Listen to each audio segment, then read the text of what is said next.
रेखाजरे हत्याकांड प्रकरणातील प्रमुख सरकारी साक्षीदार वळण तालुका राहुरी येथील विजय मकासरे यांना जीवे मारण्याची धमकी दिल्याप्रकरणी माननीय जिल्हा न्यायालयानं अहिल्यानगरचे जिल्हा पोलीस अधीक्षक राकेश ओला यांनी साक्षीदार मकासरे यांना तात्काळ पोलीस संरक्षण देण्याचे आदेश दिले होते।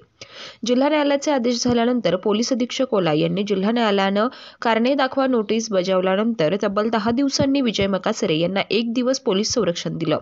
आणि न्यायालयाला लेखी पत्र देऊन विजय मकासरे हे गुन्हेगार असल्याचं सांगून मकासरे यांची प्रतिमा मलिन केली। तसेच त्यांच्यावर अनुक्रमे 7 गुन्हे दाखल असल्याची खोटी माहिती देऊन त्यांचे चारित्र्य हनन केलं आणि मकासरे यांच्याबाबत जिल्हा न्यायालयाचे सरकारी वकील अनिल ढगे यांच्यामार्फत सदरची खोटी माहिती न्यायालयासमोर सादर केली आणि विजय मकासरे यांची न्यायालयात बदनामी घडवून आणली।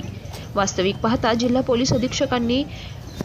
न्यायालयात सादर केलेल्या पत्रातील मकासरे यांच्यावरील काही गुन्हे न्यायालयानं निकाली काढले असून काही गुन्हे न्यायप्रविष्ट असताना आणि मकासरे यांचे विरोधात कोणताही गुन्हा अद्याप साबित होऊन त्यांना शिक्षा झाली नसताना त्यांचा गुन्हेगार असा उल्लेख करून निकाली निघालेल्या गुन्ह्याची खोटी माहिती न्यायालयात सादर करून जिल्हा पोलीस अधीक्षकांची न्यायालयाची दिशाभूल केली। सरकारी वकील अनिल ढगे यांनी जिल्हा पोलीस अधीक्षक राकेश ओला यांनी दिलेली लेखी माहितीच्या कोणत्याही प्रकारे शहानिशा न करता ती माहिती न्यायालयासमोर सादर केल्यानं जिल्हा पोलीस अधीक्षक राकेश ओला आणि सरकारी वकील अनिल ढगे यांनी मी अनुसूचित जातीचा असल्याची माहिती असतानाही संगनमताने न्यायालयासमोर माझी बदनामी करून न्यायालयाला खोटी माहिती देऊन मला मानसिक त्रास दिला आहे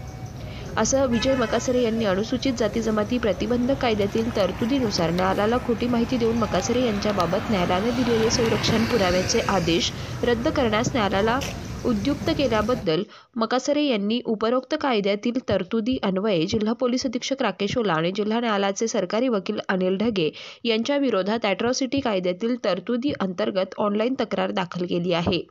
सदर तक्रारीच्या प्रती मकासरे यांनी राज्याचे मुख्यमंत्री, राज्यपाल तसेच गृहमंत्री, पोलीस महासंचालक, पोलीस महानिरीक्षक व अनुसूचित जाती जमाती आयोग, समाज कल्याण संचालक, जिल्हाधिकारी, जिल्हा पोलीस अधीक्षक, जिल्हा समाज कल्याण अधिकारी आदींना पाठवलाय। तेज खबर महाराष्ट्र न्यूज उपसंपादक Anton Shyamsundar Gaikwad, mobile number 9850291672।